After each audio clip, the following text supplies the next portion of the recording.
अस्सलाम वालेकुम स्टूडेंट्स, हम एंगल्स को डिफ़ाइन करने जा रहे हैं। इससे पहले मैं एंगल्स की डेफिनेशन पढ़ूं और फिर मैं आपको इसको डिफ़ाइन कर दूं।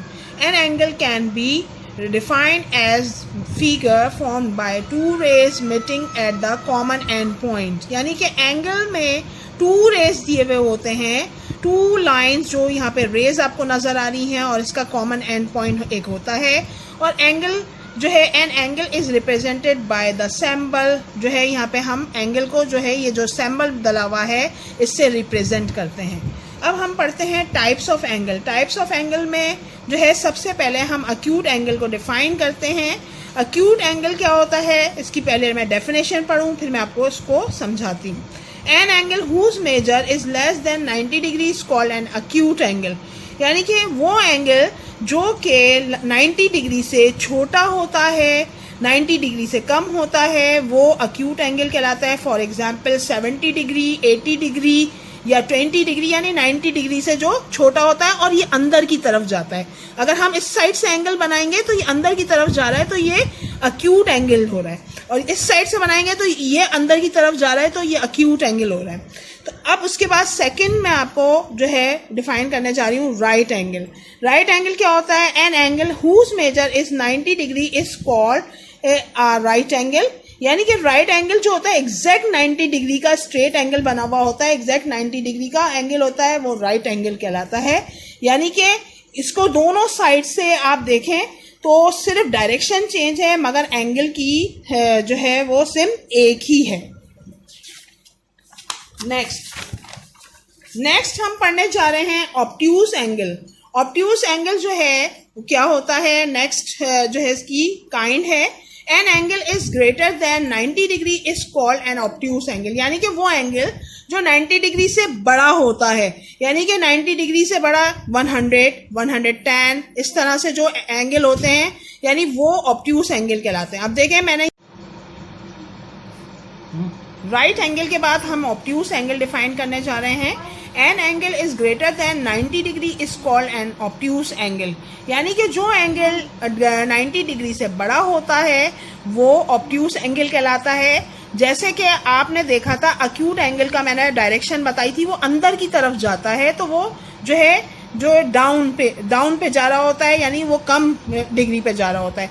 अब ये जो है 90 डिग्री से बड़ा होता है, ये 90 डिग्री है, 90 डिग्री से बड़ा बाहर की तरफ जा रहा है तो ये ऑब्ट्यूज एंगल कहलाएगा।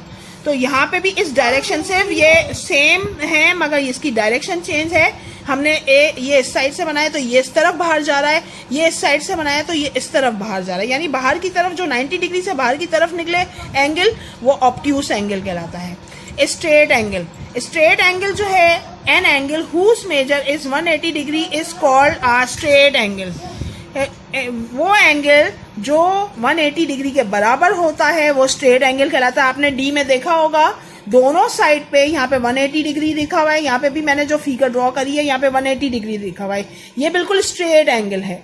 तो यानी 180 डिग्री के बराबर होता है वो स्ट्रेट एंगल कहलाता है। ठीक है, नेक्स्ट रेफ्लेक्स एंगल क्या होता है, an angle is more than 180 degree but less than 360 degree, यानी रेफ्लेक्स एंगल वो एंगल होता है जो कि 180 डिग्री से बड़ा होता है और 360 डिग्री से छोटा होता है। यानी ये आपने देखा ये एंगल आपका इस डायरेक्शन में बना हुआ है और मैंने एंगल का जो यहाँ पे डाला है ये इस तरह से है, यानी ये 180 डिग्री से बड़ा है, ये 180 डिग्री के से जो है ग्रेटर है, तो ये एंगल जो है रेफ्लेक्स एंगल कहलाया। अब मैं आपको वॉल्स के जरिए जो है एंगल समझाती हूँ। वॉल्स के जरिए कैसे, आपने एक घड़ी बनाई, घड़ी बनाने के बाद आपने 2 o'clock जो है इसके टाइमिंग्स दिए।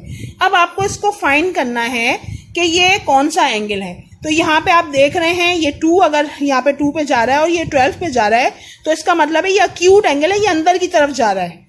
ठीक है, और इसी तरह से यहाँ पे 3 o'clock बना हुआ है तो 3 o'clock आप देख रहे हैं ये एंगल जो है बिल्कुल राइट एंगल है, बिल्कुल स्ट्रेट बना हुआ है तो ये राइट एंगल है। अब यहाँ पे 8 o'clock बना हुआ है तो ये जो है एंगल ऑब्ट्यूज एंगल है क्योंकि ये बाहर की तरफ जा रहा है। आप देखें ये 12 तो है, ये 180 डिग्री की तरफ जा रहा है और ये बाहर की 90 डिग्री से अबव हो रहा है। ठीक है, तो ये ऑब्ट्यूज एंगल हुआ। इसी तरह से यहाँ पे 3 जो है यानी 3 पास ये 2:45 हो रहे हैं तो एक जो है कांटा 9 पे है और एक कांटा जो है 3 पे है, तो इसका मतलब है ये स्ट्रेट एंगल बन रहा है। इसी तरह से रेफ्लेक्स एंगल को डिफाइन किया है मैंने। यहाँ पे 4 और एक जो है निडल इसकी 4 पे है और दूसरी निडल जो है 7 पे है, तो ये रेफ्लेक्स एंगल बन रहा है।